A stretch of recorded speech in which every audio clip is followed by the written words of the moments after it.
तीन हंसने वाले भिक्षुओं की कहानी। दोस्तों, आपने कई घरों में लाफिंग मोंकस की मूर्तियां जरूर देखी होगी या किसी को गिफ्ट में दी होगी। आज की कहानी उन्हीं चीन के तीन सदा हंसने वाले बौद्ध भिक्षुओं के बारे में है, जो आपको भी जीवन में खुश रहने और हंसने का महत्व सिखाएगी। एक बार प्राचीन चीन में तीन प्रौढ़ भिक्षु रहते थे। उनके नाम आज किसी को भी याद नहीं है, क्योंकि उन्होंने कभी भी किसी को अपने नाम बताए ही नहीं थे।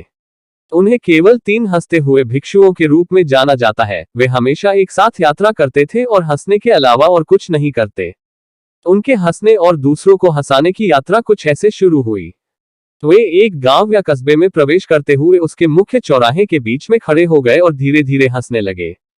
वहां रहने वाले और काम करने वाले लोग और राहगीर उन्हें अनदेखा नहीं कर सके और धीरे धीरे उनके साथ हंसना शुरू कर दिया। उन्होंने ये काम जारी रखा जब तक कि एक हंसने वाली छोटी भीड़ नहीं बन गई और अंततः हंसी पूरे गांव और कस्बे में फैल गई थी। और इस तरह पूरे गांव को हंसाकर खुश कर वे तीनों वृद्ध भिक्षु अगले गांव में चले गए। उनकी हंसी उनकी शिक्षा और प्रार्थना का एकमात्र जरिया था, क्योंकि उन्होंने कभी किसी से बात नहीं की। उन्होंने पूरे चीन में बस यही स्थिति पैदा की। वे लोगों से प्यार करते थे और उनका सम्मान करते थे। लोग ऐसे आध्यात्मिक शिक्षकों को पहले या बाद में कभी नहीं मिले थे। उनका मानना था कि जीवन को हमें खुशी और आनंद के बड़े अवसर की तरह स्वीकार करना चाहिए।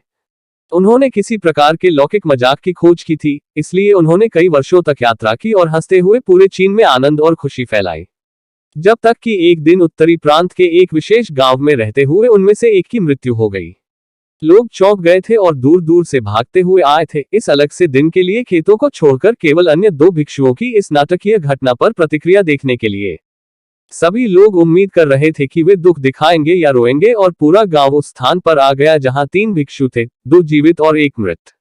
सबके आश्चर्य के बीच शेष दो भिक्षु केवल जोर से हंस रहे थे। वे हंस रहे थे और हंसे ही जा रहे थे और रुकने का नाम नहीं ले रहे थे। कुछ लोग जो सहायता कर रहे थे उनके पास पहुंचे और उनसे पूछा कि वे ऐसा क्यों कर रहे हैं। उन्होंने क्यों अपने मृतक मित्र के लिए बिल्कुल भी शोक नहीं जताया। और इसे एक बार भिक्षुओं ने वास्तव में प्रतिक्रिया व्यक्त की। कल आपके गांव के रास्ते में उन्होंने शर्त लगाई थी कि हम में से जो भी भिक्षु अन्य दो से पहले मरेगा, बाकी के दो उसके लिए अपनी हंसी नहीं खोएंगे।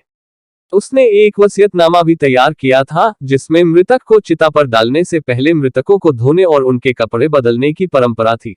लेकिन बूढ़े साधु ने स्पष्ट रूप से कहा था उस पर पुराने कपड़े छोड़ने के लिए, क्योंकि वह एक दिन के लिए कभी भी मैला नहीं हुआ था। उसने कहा था कि मैंने कभी भी इस दुनिया की किसी भी गंदगी को अपनी हंसी के माध्यम से मुझ तक नहीं पहुंचने दिया। उसकी वसीयत में कहा गया था कि बूढ़े भिक्षु के शरीर को उसके कपड़ों के साथ चिता पर रखा जाए। उसके अंतिम संस्कार के दौरान वही पुराने कपड़े उस मृत शरीर पर थे। और जैसे ही आग जली और उसके कपड़ों को जलाना शुरू किया, हर कोई हैरान रह गया कि अचानक 100 रंगों की आतिशबाजी ऊपर और नीचे और सभी दिशाओं में फटने लगी, और आखिरकार वहां जमा हुए लोग भी उसकी हंसी में शामिल हो गए। शायद एकमात्र कारण है कि हम इस धरती पर हैं, ताकि हम हंस सके और खुश हो सके और कभी भी आनंद और हंसी का अनुभव करना बंद न करें। अगली बार जब आप किसी समस्या का सामना करें तो आईने में देखें और बस समस्या को हंसकर दूर कर दें, क्योंकि आपकी खुशी ही आपको जीवित बनाती है। आपको ये कहानी कैसी लगी, नीचे कमेंट करके हमें जरूर बताइएगा। अगर आपको ये कहानी पसंद आई हो तो अपने दोस्तों के साथ जरूर शेयर करें, और ऐसी ही प्यारी कहानियां सुनने के लिए हमारे YouTube चैनल से जुड़े।